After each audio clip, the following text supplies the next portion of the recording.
Welcome back to the Alien Channel, folks. Today's discussion, cloaks and disguises. What does that mean? A cloak, a disguise. Well, essentially, how do visitors from other planets cover up and hide from us when they're here? And how and why do they reveal themselves? This requires that we break the subject down into two pieces. The actual visitors themselves, the physical beings, their bodies and their ships and transportation modules, for lack of a better term. Let's first talk about their ships and their transportation modules. They come from another star using technologies that we don't have yet, which take advantage of the understanding of certain physical forces in the galaxy, which we do understand somewhat, just not the technology. And that's magnetism and basically magnetic differential. A brief example of recently admitted human advances, the United States Navy, part of the United States Armed Forces, and other countries also have this, have recently discussed and revealed the presence of a weapon called a rail gun. It uses magnetism to draw a steel projectile through a barrel. There's no explosive on the other end. It travels at a sufficiently high velocity for the weight of the projectile, such that when it strikes its target, it does the intended damage. This is what happened initially with firearms, way back when they were invented. Gunpowder blew up and it pushed in the beginning, shrapnel really, rocks, whatever they poured into the thing, out through the front fast enough so that when those objects would strike their target, they would do damage. This is still the case today for small arms. However, launching something that would explode, well, that was kind of necessary for airplanes because dropping something from overhead wouldn't cause it to fall fast enough to really do enough damage to make the effort worth it. So bombs were dropped from planes initially and still are. Things falling from the sky reach a terminal velocity where the resistance of the air versus the pull of gravity equalize or reach an equilibrium, and then the object doesn't fall any faster. So putting something explosive in it was figured out, I don't know, 110 years ago, and off we went. Well, the railgun goes back to the very basics. No need to put an explosive, a warhead, or anything that's going to go bang. It's simply the weight of the projectile itself. And it uses magnetism. So we're on Earth beginning to understand the technology a little bit. However, the big vessels that aliens use to come from their planets to Earth do the same thing. The big difference is they know how to accelerate and they also know how to slow down and then go into orbit and remove themselves from this high velocity, which goes well beyond the speed of sound. To give you an example, we measure the distance to certain planets in light years, and we will say that, well, let's pick Zeta out of the Zeta Reticulum constellation. We say that Zeta is 39 light years away. Visitors from Zeta can get here in a matter of hours. Let's assume 3 hours. That's 13 or 14 light years per hour of our time to get here.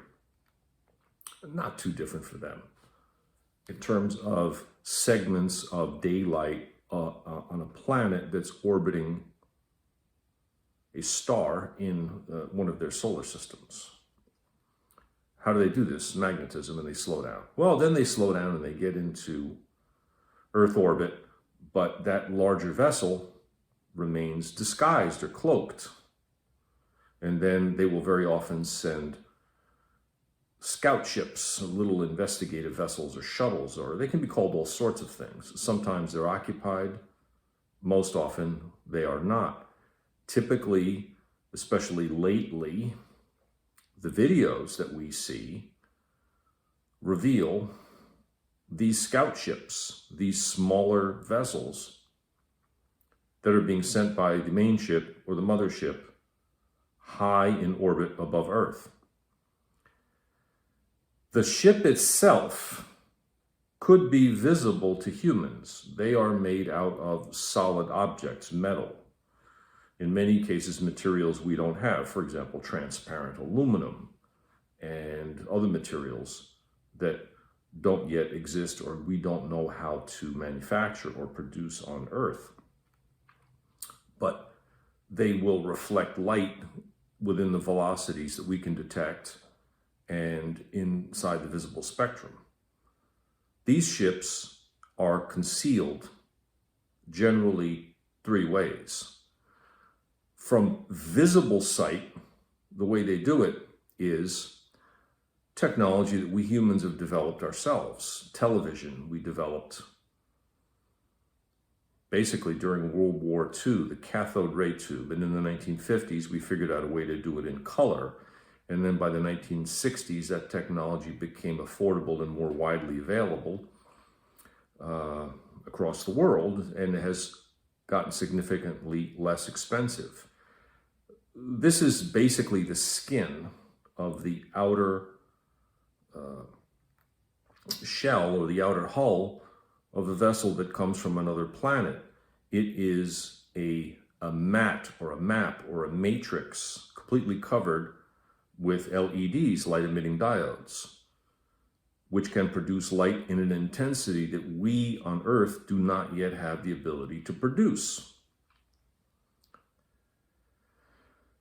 They can also produce the light in different colors, essentially creating a pixelized image, which is exactly what we see when we look at, well, a computer screen, a computer display. That's a mixture of pixels. That's what you're looking at right now, which is a recreation of the image that they detect with a camera. We have cameras, we know how to do that. We've all seen live video, live streaming, etc. That's what they do, except to a greater resolution and a much greater intensity. They simply project at Earth the image of whatever it is that is behind them. So we humans, with our ability to detect a certain spectrum of light, the visible spectrum we call it, can look directly at an alien extraterrestrial vessel through a telescope or with our eyes and not see it. And it's right there, completely concealed. That's one way. The other way they conceal their presence is the ability to completely block our radar. What is radar? Essentially, it's a radio signal which reflects off of an object and comes back to the sender. Radio signals move at the speed of light. So how long will it take the radio signal to go up to something and come back? It's considered nearly instantaneous. Well, this radio signal is simply canceled out. We already have this technology. We have this very well developed on Earth. This is how we block sounds. We use noise canceling technology to provide an exact opposite signal. We use the same thing with radio signals or electromagnetic transmissions. This is called jamming or blocking radio. The problem is we don't have the technology, not the problem, really the impediment. The problem for us is we don't have the technology to be able to detect and then simultaneously emit a canceling signal, which makes the radar image disappear, so that our radar, aimed or in general, directly at something we're looking at, does not appear on our radar. It's completely jammed. We're beginning to get close to that with some of our military technology. This is what the aliens use. This is why we can't see their ships visibly, and we can't pick them up with any ability to detect them. Okay, on to the next video.